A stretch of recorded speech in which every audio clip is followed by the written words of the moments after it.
Welcome back to the Artie Lange Show. My first guest, like I said, is the guy I'm working with tomorrow night. I work with all the time on this antisocial tour. Really great comic, man. As good as they come. And it is his birthday today. Yeah. Happy birthday, Jim Norton. Thank you. It really is miserable. It's one day closer to throw myself down an elevator shaft. I hate it. I hate the birthday. 45, man, is like, and I'll be 46 in 2 months, so we're almost the same exact age. It is like you get to the point where, and I just got engaged, and that's like a wonderful thing in life, but I don't know. I'm worried I did it past the time of me giving up. Like, I don't know. Like it's great, and then she's younger, and it adds energy and everything, but yeah, I know what you're saying. Like, I certainly, I'm not going to live till 90. Let's just be realistic. Never know. I have less time. You never know. I have less time ahead of me than I do in the back, and I hear what think you're saying. like that. Think of I'm just medicine doing today. math. Medicine, Yeah, right, medicine. Okay. has progressed to where they can keep you healthy. Yeah, here's what What sucks. are your thoughts on that, Jim? What makes me really want to blow my brains out is when I tell someone I'm 45 and they're like, oh, cool. It's like, could one person go, really? Like one? Could one person fake, you look good for your age response? But I guess, the option is being dead. So it's okay. Getting older is fine. It's not a big deal. Well, you're you just said you have this insane schedule where you do a recurring thing on the Tonight Show. Yeah. And a recurring bit on the Tonight Show. And I did this when I had the schedule at Howard that you have.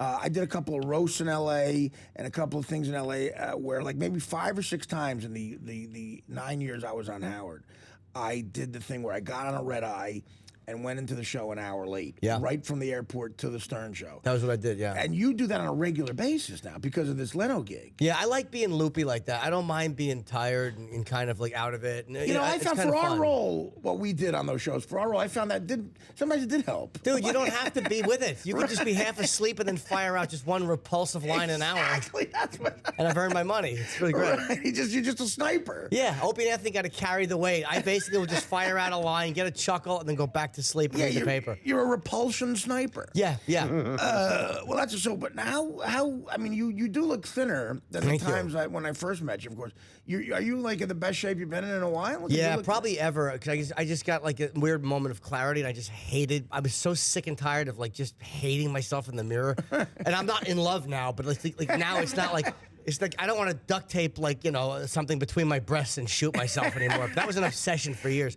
So it's like I'm kind of like at a place where I'm okay with it. I'm okay. It was with an it. obsession for years to duct tape something. Oh yeah. I would literally. I would just pinch my breasts and just go like, ugh, pig. And I couldn't do it anymore. Well, let me make you feel better. I don't know if you saw this. The top 10 comics earnings wise, and this is just touring. Okay, came out yesterday. Did you see this? I can guess a couple of them. Okay. I guarantee you Russell Peters is on there. He's number 3, dude. Oh, he made good. $21 million. Oh, God bless him. That's happy to hear that. How about Kevin Hart? Kevin Hart is on there. Kevin Hart is, I think he's number 6. That's good to know. Kevin Hart I took him to open for me in a college one time, and I paid him $300 when we first started. I'm happy to see that Kevin has taken off into the 30 million range. Kevin Hart is number 6, $14 million he made, just touring. That's good. God bless him. But listen to this. Now, first of all, Russell Peters, I swear to you, I'm technically in show business. I wouldn't know what he looked like. I've never seen him before. I've known Russell for years. Russell is a Canadian comedian. He sells out like the arena, like the O2 Arena in London. In London, the baseball. Yeah. He sells out the Sydney Opera House in Australia. He sells out all over the world. He's one of the biggest comics in the world. But the U.S. is the one market where they know him online, and he's an Indian guy, and his fan base comes out to see him. But he hasn't had as much mainstream TV here. But Russell is a massive comic. How does that happen where you sell out all over the world? Is it just like the Indian audience? He just cornered that and... No, Asian, Filipino, because Russell, he really hits all the ethnicity. Like, there's a lot of people that feel very connected to him. And he does arenas everywhere but here. And he still does big crowds in the U.S. It's just not as big as Canada. I thought he sold out the Garden. Maybe he did. Oh, maybe he... That was Kevin. Kevin twice in one night. Exactly. Good. Canadian-born Joker has sold out concerts at Madison Square Garden. Oh, maybe he did. It's just, This is another one. Terry Fader won America's Got Talent, 2007. I'm happy for him because I never worked with him. And, like Louis, Kevin, Russell, these are my friends for years. I don't want to Right. see. I want to know they're all making like $250,000 a year. Let Fader make it. Sater is number 2 on the list. This is because he landed a Vegas gig at the Mirage. Right. He made $24 million last year. And Wow. Hopefully he'll have the same end as Siegfried and Roy. I mean, hopefully a tiger will randomly eat him. Louis number 5, $16 million. Who's That's what he number made 1? tour. Is Larry the Cable Guy on the list? Larry, see, that was the biggest surprise to me. He's still on the list. It's not just. Is it just gigs or no? Because I'm thinking he's got a big campaign. I think it's just okay. Wait. For a comedian who's made a career playing stand-up. redneck character with blue collar posse, plenty of white collar work. The former radio personality took home a few $1 million this past year from tours and merchandise. Oh, okay. Oh, wait a minute. Blue collar. I guess it counts everything. Lending his voice to Blue Collar Boys animated series Bounty Hunters. He's also doing He has like a massive, like, what is it, a Prevacid or some type of an acid reflux thing. That's not listed here. But Oh, maybe, right. maybe that's separate. Maybe that's separate Yeah. in the Empire. George Lopez, number 8, $12 million. All right, see, now George, I'm happy to hear because George was never a peer. Like Yeah. when I was coming up, George was much more. You know, he was on that. Sorry, I put my hand in your face. He's like on that massive level. So it was like I'm happy to see a guy way ahead of me. Number 1 is someone who makes sense. You just don't think about it because it's so obvious. Jerry Seinfeld.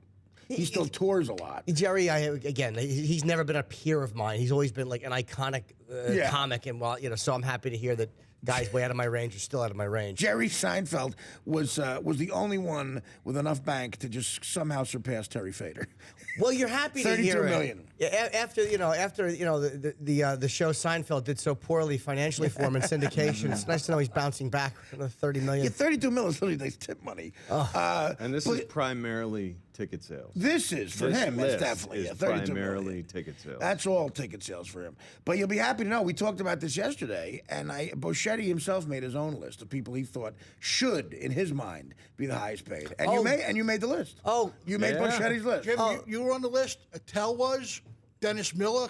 I mean, I wish I was an Well, that age. makes a lot of sense. Thank you, Mike. Like Dennis Miller. Did you all hear that, or did I just hear that? Okay, good. I wasn't sure if I imagined it. Boschetti sometimes sings Happy Birthday. Okay. There's some guys who probably just aren't. Wouldn't you think Dennis Miller, if he really toured a lot, would be up on a list like this? I guess maybe not, though. Yeah, it's hard to say because he's known more as a pundit now. He's still a comic, but he's probably just doing stuff with Bill O'Reilly. He tours with Bill Yeah, O'Reilly. he loves that gig. I'm curious to see what that show is. I'm dying to see what Bill O'Reilly does. I have a morbid curiosity about that. Bill O'Reilly seems like, I've never met him. He seems like one of those guys who's so confident he would actually sit in a theater in the round and feel like he belonged there and do well. Pure charisma. Yeah. Yeah. It's rare somebody can get by with that without actual material, though. But I guess maybe if he does a Q&A, he can lace into people, I guess. You know? No, he probably just sits there. He seems like he's gotten more moderate. And I don't really He watch the definitely show, has, but without question, smart. Yeah. You know. I have a question for Yeah. you guys about Dennis Miller, because in the comedy world, has he taken a hit from trying to do the Monday night thing?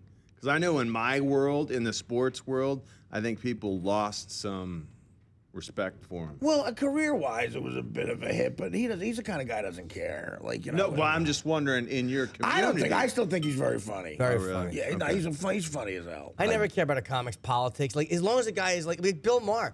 I think he's very funny. I don't agree with a lot of his stuff, but he talks through his act, and that's what I like. You Bill speak through your Maher's work. an example of a guy who's clearly, and I did his show when it was politically incorrect years ago, and he treated me like a jerk off. I wanted to kill him. Oh, okay. He's an a-hole, I think, but I'm still an honest guy with myself. I think he's a smart, funny guy, and his politics are so crazy one way that you have to disagree with him a lot. But no, Bill Maher's clearly a smart, funny guy. You know, It's funny. He's always been like, I've only had a few interactions with him, but I've heard so many comics say like, ugh.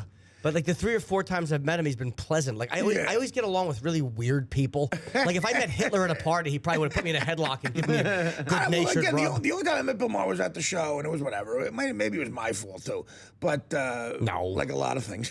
But you're a delightful man. I can't see anybody actually not liking you. Well, anyway, we got into it, but I hate comics who don't admit when someone's funny. Sure. Even though they just don't like him for some reason. Absolutely. All right, we got to take a break. We'll come back again. Jim and myself will be. How do we get tickets for this tomorrow? Tomorrow night we're performing Amy Schumer and Dave Attell. Google Sans Jim Norton, Artie Lange, Dave Attell, Amy Schumer. Something should pop up. Right. Nice to see we're both prepared. Sands, Bethlehem, Pennsylvania, tomorrow night. First show sold out. Second show got some tickets left. Oh, we're going to take a break. Come back with more Jim Norton.